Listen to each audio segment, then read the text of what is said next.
કંથ દેજો કહિયાગરો, નણદલ દેજો સાહેલડી, સાસુ દેજો ભૂખાળવા અને સસરા દેજો સવાદિયા. નમસ્તે, હું છું પ્રિયાંશી મધુ. તમે ક્યારેય ગોરમાનું વ્રત કરતી દીકરીઓના ઉત્સાહને જોયો છે? એના ઉમંગ, એના ઉલ્લાસને જોયો છે? ગોરમાં જાણે પોતાની બહેનપણી હોય એવી રીતે કુંવારિકાઓ, દીકરીઓ કહિયાગરો કંથ દેજો, બહેનપણી જેવી નણંદ દેજો એવી ઈચ્છાઓની પૂર્તિ માટે માગણી કરે છે અને એના માટે 5 દિવસનું વ્રત રાખે છે. આ વ્રત એટલે અલુણા વ્રત, મોડાકત, ગૌરી વ્રત. અષાઢ મહિનાની શુક્લ 11થી પૂનમ સુધી 5 દિવસનું આ વ્રત હોય છે. કુંવારિકાઓ સવારમાં વહેલી ઉઠીને નાહી ધોઈને સરસ મજાના વસ્ત્રો પહેરીને ગોરમાં, છાણથી બનાવેલા ગોરમાની પૂજા કરે છે, નાગલો અને ચૂંદડી ચડાવે છે. ઘરના ઉમરાઓને 5 કંકુના ચાંદલા કરે છે અને સાથિયા પણ કરે છે.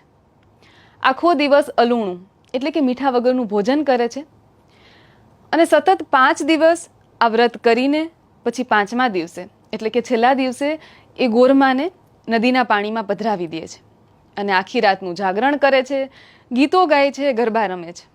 આમ આ 5 દિવસનું વ્રત કુંવારિકાઓ હર્ષોલ્લાસથી પૂરું કરે છે.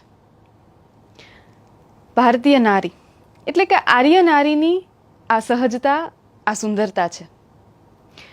લગ્ન પહેલાં સારો વર મેળવવા માટે વ્રત કરે, લગ્ન પછી એ વરની સુખાકારી, એના લાંબા આયુષ્ય માટે વ્રતો કરે, ભાઈ માટે વ્રતો કરે, પુત્ર માટે કરે, પરિવાર માટે પણ કરે.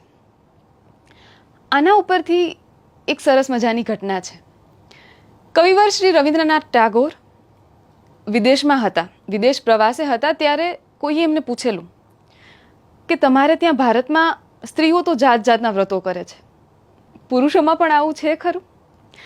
ત્યારે કવિવર શ્રી રવિન્દ્રનાથ ઠાકુરે એવો જવાબ આપ્યો કે ભારતીય નારી એટલે કે આર્ય નારી સગુણી છે અને શીલવંત છે. એના માટે કોઈ વ્રતો કરવાની જરૂર નથી, પણ સામા પક્ષે જરાક એવું નથી, એટલે સ્ત્રીઓએ જાત ભાતના વ્રતો કરવા પડે છે. રવિન્દ્રનાથ ઠાકુર આ વાતમાં પુરુષોને કંઈ ઓછા ઉતરતા નથી બતાવતા, પણ આર્ય નારીની ઉચ્ચ કક્ષા, આર્ય નારીના શીલના વખાણ કરે છે. તો તમે પણ ગોરમાને 5 આંગળીએ પૂજ્યા હોય, કેવડા ત્રીજ, ફૂલકાજળી, મોળાકત, ગૌરી વ્રત, આ બધા વ્રત કર્યા હોય, એના તમને પણ મજાના કંઈ અનુભવ હોય અને આ વ્રતનું તમને કેવું ફળ મળ્યું એ અમને પણ જણાવો. નમસ્તે.